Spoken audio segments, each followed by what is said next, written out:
Effectivement, Qalbi qui nous dit, ceux qui répondent, il n'y a que Allah qui juge, eh bien, il suffit de leur citer ce verset-là.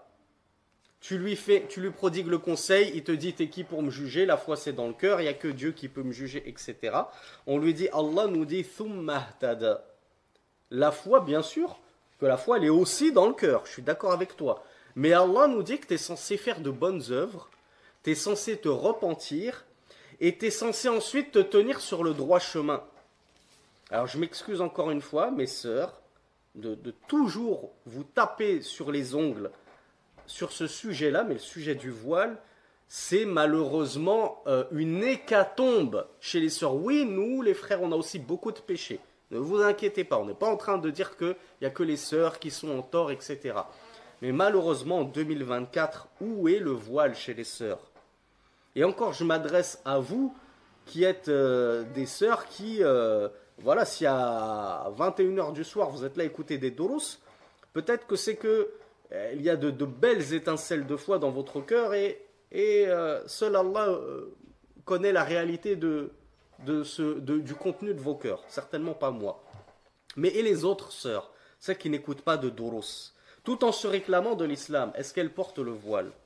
Est-ce qu'elle le porte tous les jours? Ou est-ce que c'est un hijab décapotable qui, à la moindre occasion, je l'enlève? Quand encore elle le porte de temps en temps. Ça, c'est vraiment une hécatombe. Qu'est-ce qu'il nous dit, Allah? Toi, ma sœur, tu dis la foi, c'est dans le cœur. Il n'y a que Allah qui peut me juger. Allah, il me ferait miséricorde. C'est pas à toi que je vais rendre des comptes. D'accord. Mais nous, on te veut du bien.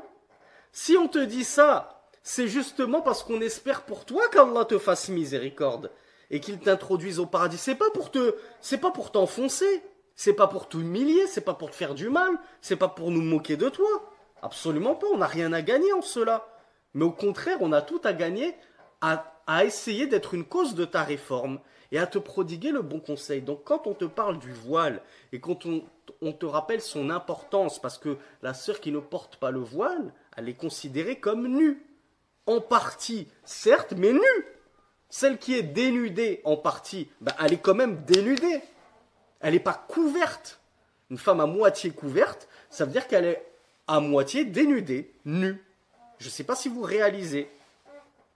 Donc quand on insiste autant, ma sœur, et que tu nous réponds ça, ouais, vous êtes qui pour nous juger, etc., ben on te cite ce verset. Tu escomptes le pardon d'Allah et son repentir, tu penses que tu vas rentrer au paradis seulement par la foi qu'il y a dans ton cœur, on te dit, Allah Azza wa Jal, il nous a décrit à la perfection ceux à qui il allait faire miséricorde.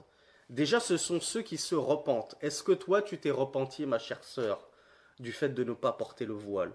Deuxièmement, ceux qui ont cru, on espère que cette condition, elle est concrétisée chez toi, admettons. Qui ont pratiqué les bonnes œuvres, on espère déjà que tu pratiques quand même, en dehors du voile, beaucoup de bonnes œuvres, pour essayer un maximum de contrebalancer les choses. On espère déjà que tu fais la prière, que tu jeûnes, que tu donnes ta zakat, que si tu as l'occasion de partir au pèlerinage, tu le fais tout de suite, etc. etc. Et enfin, qu'est-ce qu'il nous a dit Allah? Thumma ihtada. Et à la fin, il s'est tenu à carreau. Il a cheminé sur la voie de la guidée. Ma sœur, en délaissant le voile, est-ce que tu es en train de cheminer sur le chemin de la guidée ou tu es en train de cheminer sur les pas du diable et donc le chemin de l'égarement? Tu es en train de cheminer sur un grand chemin de désobéissance à Allah subhanahu wa ta'ala. Donc bien sûr qu'on espère qu'Allah te fera miséricorde, qu'Allah t'introduira au paradis. On espère en premier lieu qu'Allah nous fera miséricorde à nous-mêmes. Nous-mêmes, on souhaite la miséricorde d'Allah. Nous-mêmes, on a besoin de nous repentir. Bien sûr, on ne dit pas qu'on est forcément meilleur que toi. Absolument pas. Mais, comme on l'a dit dans le cours précédent, donc c'était vendredi dernier, attention aux péchés qu'on exhibe. Parce que oui, nous, on pêche, mais on essaye au moins de les cacher. Déjà, en apparence, c'est pas écrit sur mon front que je fais tel et tel péché, vous pouvez pas le deviner. J'essaye au maximum et pourtant j'en ai des péchés. Et peut-être que j'en ai plus que vous tous réunis. Vous n'en savez rien et seul Allah le sait. Et moi je sais que je suis très loin d'être parfait. Mais au moins j'essaie de les cacher un maximum. Je vais pas afficher mes mangas Hein, je vais pas afficher des mangas, des DVD, des Blu-ray, quoi d'autre, des posters, etc. Derrière moi, comme ça, en public, regardez. Donc on essaie de cacher nos péchés. Mais que dire de celui qui pêche, comme on l'a dit, et en plus, bah, il exhibe ce péché. Et malheureusement, le gros problème de nos chères sœurs qui sont tombées dans le tabarrouge, l'exhibition, c'est qu'elles font partie des exhibitionnistes. Je ne sais pas si elles s'en rendent compte qu'elles font partie de ces sœurs qui pêchent tout en exhibant ces péchés sans honte, sans essayer de les cacher au maximum. Et ça, on l'a vu à quel point c'était gravissime.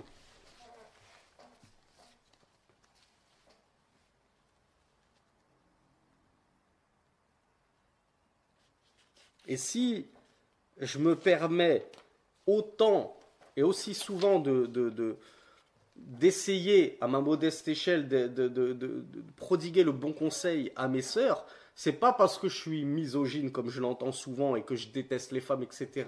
C'est juste parce que je sais que statistiquement parlant, je suis presque 2 fois plus suivi par les sœurs que par les frères.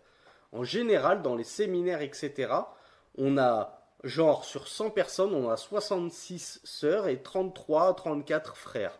Donc forcément, comme à Da'wa, j'ai fini par être amené à un petit peu l'orienter plus du côté des sœurs parce que c'est la majorité de mon public.